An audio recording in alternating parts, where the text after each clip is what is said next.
Hi, I'm Kazys Varnelis. I'm the director of the Network Architecture Lab here at Columbia University. I mean, when the stimulus came out, it was certainly something that, to me, was really disappointing because it turned out that infrastructure had a really small role in it. I mean, Obama talked about it in December, and he talked about, this being a WPA-style project, but in the end, it turned out that it was really another kind of bailout, a lot of tax cuts, a lot of money back to the banks, and a lot of money for various kinds of pet projects and various people in Congress.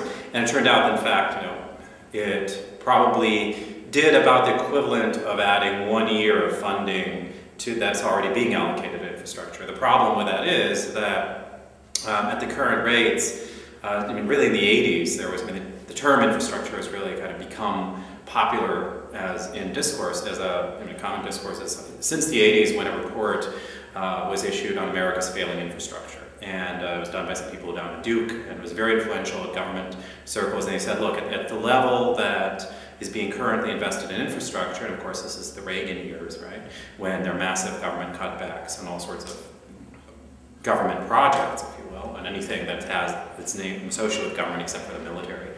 It happens that at that point there is a big cutback, and we never recover. We don't recover under Bush the first, or under Clinton, or under Bush the second.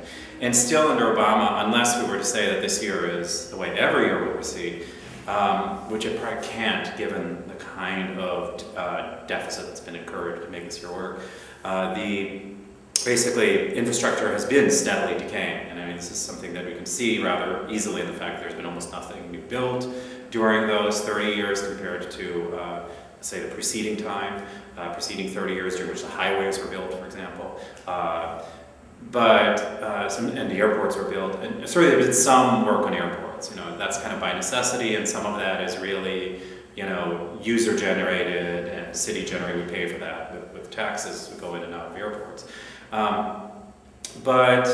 So in other words, the money I don't think really is there, and I think if you look at like what New York City got, it's a good example. We got just a few $1 billion, and that's less than we spend every year on infrastructure, really. So so I think it's kind of a misstep to think that Obama really is doing that much. I think the vision was there.